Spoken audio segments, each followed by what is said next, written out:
ASP का full form होता है एक्टिव सर्वर पेजेस।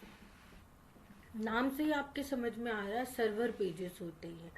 एक्चुअली में ये भी ये सर्वर साइड स्क्रिप्टिंग होती है। कोड होते ऐसे कोड होते हैं, इंस्ट्रक्शंस होते हैं जो सर्वर पे एग्जीक्यूट होते हैं, इसलिए इनको सर्वर पेजेस कहा जाता है, सर्वर साइड स्क्रिप्टिंग कहा जाता है। पहले थोड़ा हिस्ट्री जानते हैं एक्टिव सर्वर पेजेस के। एएसपी जो है वो माइक्रोसॉफ्ट का प्रोडक्ट है, सर्वर साइड इंजन है पहला माइक्रोसॉफ्ट का, जिसका इस्तेमाल वेब पेजेस को डायनामिकली जनरेट करने के लिए, डायनामिकली उनमें चेंजेस करने के लिए किया गया। इसे सबसे पहले 1996 दिसंबर में रिलीज और फिर जनवरी 2002 डॉटनेट आया तो इसका डॉटनेट ने इसको कवर अप कर लिया, क्योंकि डॉटनेट में ज्यादा अच्छे फीचर्स है, इस वजह से एएसपी डिसकंटिन्यू हो गया। लेकिन आज भी डॉटनेट में हम एएसपी के कई कोडिंग जो है बेसिक होते हैं।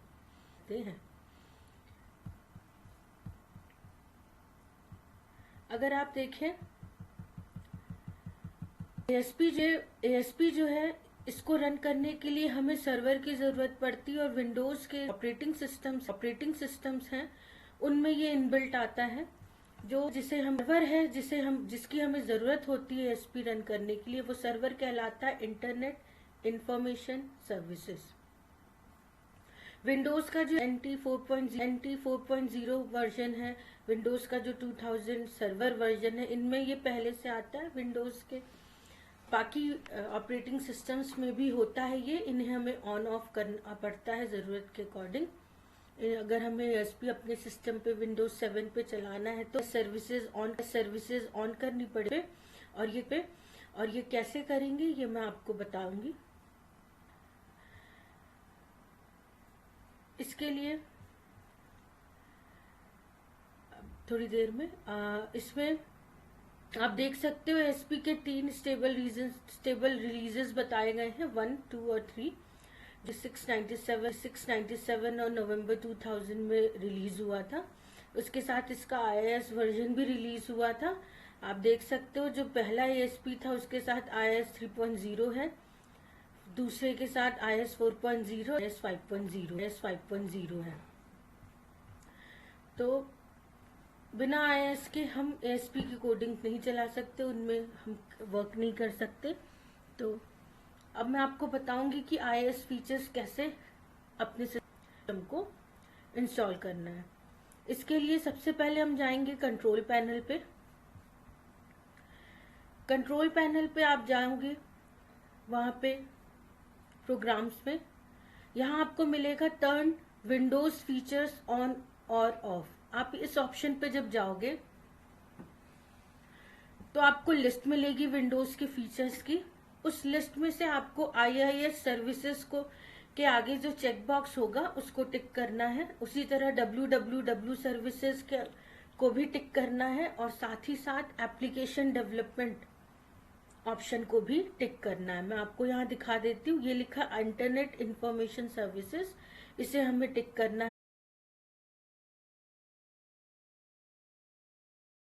इसमें ये सारे फीचर्स ऑन है। इम्पोर्टेंट पार्ट है एप्लीकेशन डेवलपमेंट फीचर्स। इसमें आप देख सकते हैं ASP.NET, इनको भी आपको ये सारे चेक बॉक्सेस आप टिक करके ओके कर दीजिए। से रीस्टार्ट करने बोले सिस्टम इन चेंजेस को, चाहे तो इससे रीस्टार्ट अपने सिस्टम को कर सकते। पहले से ये चल रहा है तो मुझे रीस्टार्ट करने की जरूरत नहीं है। अब देखते हैं कि हम इसका प्रोग्राम बनाएंगे कैसे। मैं एक सिंपल सा रन करके मैं आपको रन करके दिखाऊंगी। हमारा सर्वर तो स्टार्ट हो गया है। जैसे आप ये सेटिंग्स देखने को लिए मिलेगा कि कंप्यूटर फोल्डर C ड्राइव में initpub करके एक फोल्डर बने। www रूट नाम का एक और फोल्डर मिलेगा। इसके अंदर आप जाओ, इसी माईवेब नाम के फोल्डर के अंदर ही हमें अपनी ASP फाइल, जो भी हम ASP के प्रोग्राम बनाएंगे उनको यहाँ पे सेव, यहाँ पे आप 2-4 प्रोग्राम, मैं पहले इनकी कोडिंग आपको दिखा देती हूँ।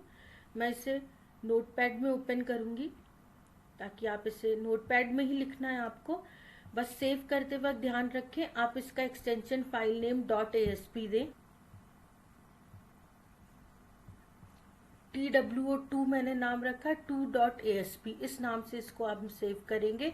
और ध्यान रखिए आपको कहाँ सेव करना है इसको, माई वेब फोल्डर के अंदर, इनेटपब में, सी ड्राइव में, इनेटपब में, www रूट फोल्डर के अंदर, माई वेब फोल्डर के अंदर इसे हमें जो भी नाम देना आप नाम दीजिए, .asp जरूर लिखिए और फिर उसे सेव करिए।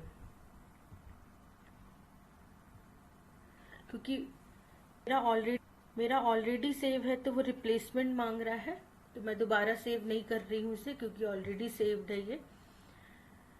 आप जब नया बनाएंगे तो सेव करिएगा। उसके बाद हम आते हैं, इसको आखिर हम रन कैसे करेंगे। हमने इसको सेव कर, अब हम इसे मिनिमाइज कर देते हैं। रन करने के लिए मैं इंटरनेट करूंगी, ओपन करूंगी। इंटरनेट एक्सप्लोरर पे मैं ये अपना एड्रेस लिखूंगी, http://localhost/myweb/2.asp हमारा फाइल है। ये किसके अंदर है, माई वेब के अंदर। लोकल होस्ट यहाँ पे IIS सर्वर के अंदर लोकल होस्ट बता रहा है IIS सर्वर को, तो बाय डिफॉल्ट हम यही एड्रेस लिखकर इसे रन कर, इतना लिखकर एंटर करेंगे तो जो आउटपुट है से हेलो वर्ल्ड, वो आउटपुट आपको यहाँ, मैं चाहे तो आपको दूसरे टैब में इसको रन करके दिखा देती हूँ। ऑलरेडी इसमें क्योंकि था ये, मैंने पेस्ट किया सेम एड्रेस और एंटर कर दिया। यहाँ आप देख सकते हो आउटपुट आ गया से हेलो वर्ल्ड। तो इस तरह हम कोई भी ASP फाइल रन कर सकते हैं। ध्यान रहे एड्रेस यही रहेगा, बस आपकी से चेंज, नेम यहाँ से चेंज हो जाएगा। और आप कोई भी HTML फाइल के अंदर भी हम स्क्रिप्ट लिखते हैं, तो HTML फाइल जब हम बनाते हैं तो उसको .htm या HTML से सेव करेंगे, तब भी रन करने का तरीका यही रहेगा HTML फाइल का। क्यों? क्योंकि उसके अंदर स्क्रिप्ट रहेगा, ASP स्क्रिप्ट रहेगा, उसे हम सर्वर में स्क्रिप्ट क्योंकि एग्जीक्यूट होता है तो ये सर्वर हम इसको रन कर सकते हैं।